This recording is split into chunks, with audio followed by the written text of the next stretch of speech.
Hi everyone, it's me Latoya coming to you from Tea Essence for Tip Tuesday. Today's tip is about clearing and setting intentions for our crystals. The first thing is, why is clearing the stone important? Right, so we have talked about the energetic principles and ideas that are connected to the stones, right? The reason they work, the reason they are able to do this protection and clearing and grounding and healing and all of this stuff is because they have an energetic property to them, right? Um, and because we've identified that they are able to kind of take the negative ions from out of the atmosphere, put positive ions into the atmosphere. And so, if we are honoring this idea that the crystal or the gemstone is susceptible to energy, then we have to honor the idea from the standpoint that it was still um, utilizing energy before it got to us, right? So we need to remove all of the energy. Not all. We need what it came to do to be with it. But we need that energy that it is collected from other people, from sitting in the store, from riding in the car, from just all of the experiences that it has had before it's gotten to us that do not serve our highest good. We need to get rid of that energy so that it can work for us and be in alignment with us, right? So, what are some ways to do that? Um, as with all things, I say that there are a bunch of different ways. People do things a lot of different ways. This is me telling you what I do, um, and just to offer some tips. Because one of the things that I also would like is that there are some things that are just common, kind of across the board. And so, like, instead of having to go and look for everything, like, just to be able to be like, oh, wait, like last week with the black stone, that's a black stone, so it probably offers some type of protection. So, with clearing stones, that same principle kind of applies. One of the ways that we can use to clear stones is by water.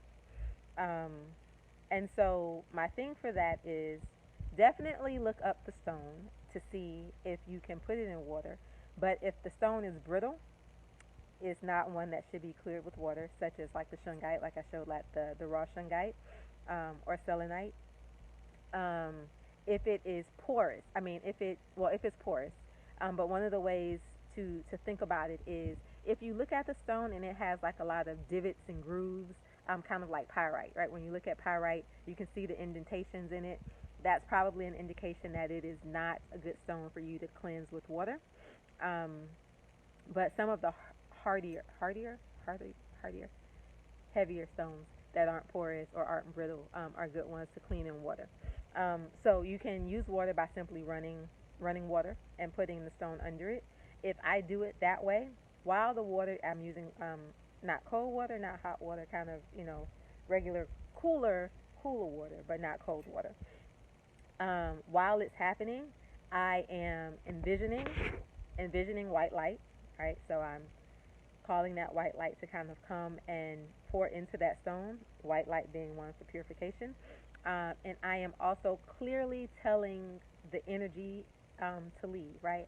I am stating out of my mouth um, any energies that are in this stone that do not serve my highest purpose or do not serve my highest good. I love that phrase. Um, leave, right? You have leave now while the water is cleansing. I'm thanking the water. Thank you, water, for being a cleansing agent. As you run over the stone, I ask that you take away or disperse any energies that do not serve my highest good. Right after I have finished with the water, with the clearing, I thank the water for helping and assisting, and then I get ready to set my intention with the stone. Another way that you can do it is by a bowl of salt. With the bowl of salt, you can actually add other dried herbs into that bowl of salt to help cleanse and set your intention. Right?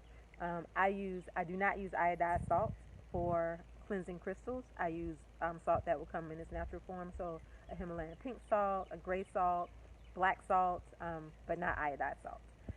So again, you would fill a bowl, you would set the crystal in the bowl, and I would speak over the salt to tell it why I'm sitting it in there, right? Everything is about giving stuff direction um, and giving your energy and your intent into something. That is the part that activates it, right? We can all just kind of walk around with a bunch of stones with us and on us, but without us actually giving it intent or essentially setting it into action, it is left to do what it wants to do or what it was charged to do with before it got to you, right? And so we want to make sure with our cleansing and our clearing and our activating that we are giving it a task that is in alignment with what we want and what we need. Another way to clear your stone is by using other crystals. So I mentioned in the selenite video that selenite is self-clearing or self-cleansing, which means that you don't have to cleanse it, it cleanses itself. And you can use that one to cleanse other stones. That's just one stone, but there are others that you can use, right? So I would take my selenite wand, I would put my other stones on top of it, and I would tell the selenite wand that it is cleansing the energies of those other stones.